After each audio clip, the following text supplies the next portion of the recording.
Bonsoir à toutes, bonsoir à tous et bonsoir Peter Kommol. Bonsoir. Ça va Peter Ko? Ça va très bien. Tout va bien? Ouais, Je vais vous merci. poser 3 petites questions si Ouais. vous voulez bien. Ça fait un peu professeur comme ça, hein. Mais elles sont gentilles. Si vous étiez une odeur d'enfance, vous seriez laquelle?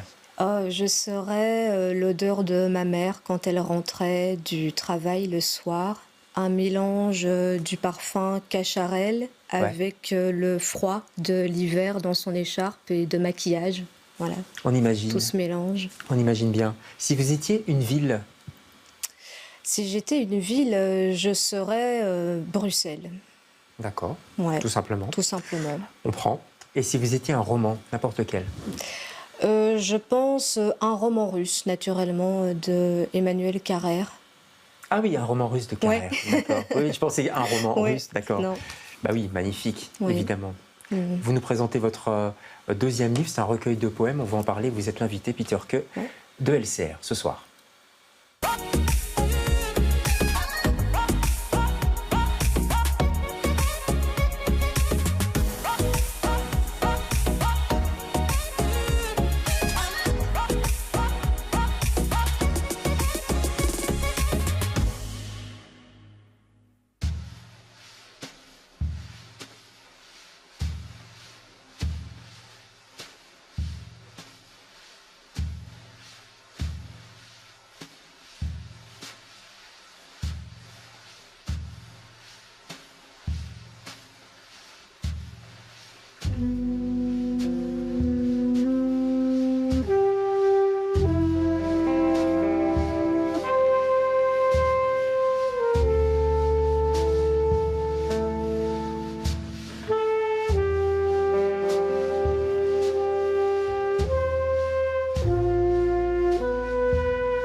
Voilà quelques notes de Thomas Champagne, Random House, sur l'album Keep It Up. Non, ça c'est l'ancien album, c'est parce Oui, que vous ça connaissez bien c'est Thomas, c'est votre Tide. compagnon, oui. Oui, voilà. Et donc ça c'est l'ancien album. Et Tide avec Thomas Champagne, Adamo Farrell. Et il vient de sortir maintenant Keep It Up. Ouais. Enfin, il est en train de sortir. Et le prochain concert c'est le 12 décembre à la Jazz Station. D'accord, comme ça on sait tout. Voilà. Jazz Station, c'est à Saint-Josse-Tenode, et puis Ouais. les morceaux on peut les retrouver à la fois sur YouTube, allez-y, et sur les plateformes. Ce soir on va pas parler de Thomas, Non. on le salue. On va parler de votre papa.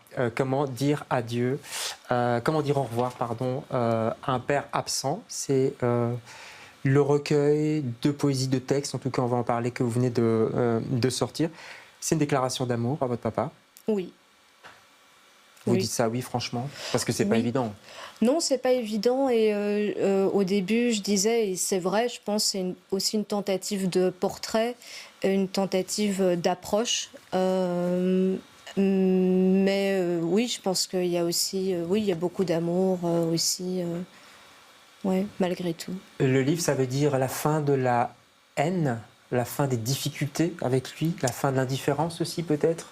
J'y avais pas pensé, mais Peut-être que mes mots c'est... sont trop forts, hein, je sais pas.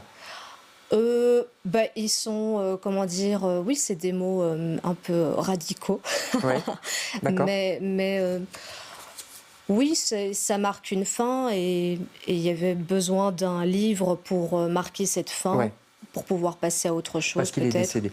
parce qu'il est décédé. Ouais. On va regarder une photo de votre papa, vous allez l'avoir vous également. Il est absent aujourd'hui et vous le rendez présent. Vous dites quelque part dans une interview que j'ai retrouvé, votre père a toujours été un sujet de recherche pour moi, à travers mes photos, parce que vous êtes aussi photographe, mes podcasts, etc. Pourquoi en fait, tout simplement? Je pense que quand une personne est absente dans notre enfance, c'est une personne aussi importante qu'un parent, eh bien, il y a ce besoin certainement d'en vouloir plus, d'essayer de comprendre pourquoi cette personne est absente et oui, et de nouveau de faire des tentatives d'approche pour chercher l'amour, chercher le pourquoi cette absence et qu'est-ce qui lui est arrivé finalement pour être comme ça aujourd'hui. Ouais. Vous dites écrire, ça m'autorise à aimer, ça m'autorise à l'aimer. Oui. C'est beau aussi ça. Et ça veut dire qu'il fallait passer par ce médium-là? Oui, il fallait passer d'abord par la vie, il fallait passer par les événements comme la mort, le deuil, mais aussi un peu avant ça, la maladie et le... Oui, puisqu'il était, on va le dire, alcoolique et puis maniaco-dépressif également. Maniaco-dépressif et du coup alcoolique, je dirais, dans ce sens-là. Oui, d'accord. Oui. Et à la fin, il a eu un cancer et ce cancer a permis qu'on se retrouve quelquefois avant sa mort. Voilà, et j'ai perdu le fil de la dernière question. Non, c'est parce que vous disiez que ce recueil m'a autorisé à aimer mon père, donc l'écriture. Oui, c'est ça. Donc, après la vie et la mort, eh bien, de mettre sur papier, c'est encore c'est encore un autre travail. Oui, et peut-être de dépasser les rancœurs que vous aviez. Complètement. Parce qu'il y avait de la rancœur? Oui, bien sûr, de la colère, de la haine, un besoin de s'éloigner. Elle venait d'où cette colère, Peter Kay? Elle venait de l'absence, de l'absence et du manque que ça générait. Ouais. Je pense quand un parent est absent, ça génère du manque chez l'enfant. Il a ce désir d'être proche de son parent, de vouloir son amour. Et donc, s'il ne l'obtient pas, malgré ses tentatives, ça peut effectivement donner de la colère. Ouais. Et de la frustration, évidemment. Et de la frustration. Alors, et de la tristesse. Ouais. Il n'y a pas que de la tristesse, il y a plein de petits moments, parce que vous allez rechercher dans votre mémoire tous ces petits moments que vous avez passés avec lui. Vous pourriez nous lire peut-être 2-3 moments comme ça que vous avez pêchés, puis que vous avez réécrits? Avec plaisir. Allez-y, Peter Kay.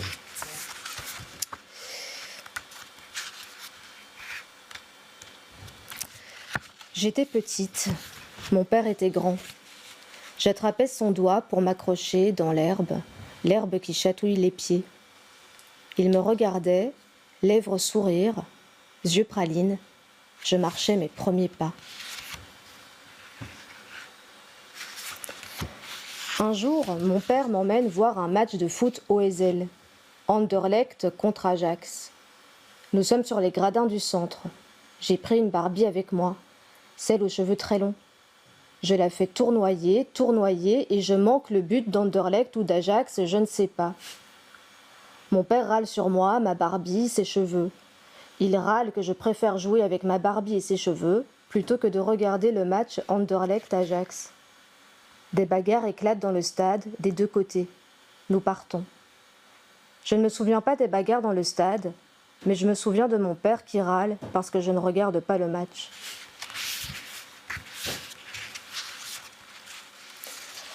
Le docteur diagnostique. Sous l'alcool se trouve un autre mal. Le mal se nomme la maniaco-dépression. Comment l'attrape-t-on ? Je demande. Le docteur ne répond pas. Je conduis mon père dans sa chambre. Je conduis mon père et tire l'édredon.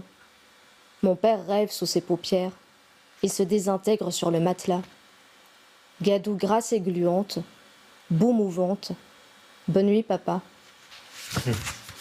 Et il y a plein de moments comme ça à la fois poétique. Vous avez une écriture très précise, pas sèche, mais très courte aussi. Vous voyez ce que je veux dire? C'était une volonté aussi, ça? Euh, euh, une volonté, non, je dirais que ça vient naturellement. Ce sont des moments, en fait. Oui, ce sont des instants. Peut-être que ça vient de la photographie. Oui, des instantanés, oui. Ouais. Des souvenirs comme ça, très précis, dont j'ai besoin de faire état. De coucher sur papier. Vous les avez partagés aussi, notamment sur les réseaux sociaux, notamment sur Facebook. Vous partagez des extraits au fur et à mesure de votre recueil.